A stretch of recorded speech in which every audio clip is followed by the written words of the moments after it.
Hello, how to make a watermark. Go to far left click onto create design, left click onto Facebook post. Select tool, Control A, delete, Control A, delete, Control A, delete. Left click onto background color. Give it a background color, I will do black. Left click onto text, left click onto add text box.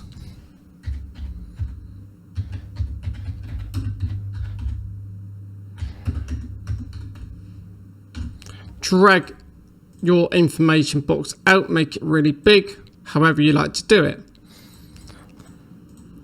Control C, Control V, do this multiple times, like so.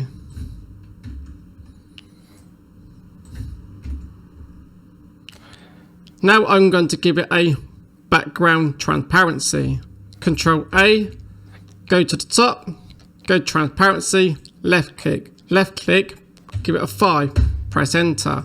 Now go to the far left, add a text. Thank you for watching. I'm Jonathan Blog. See you on the next one.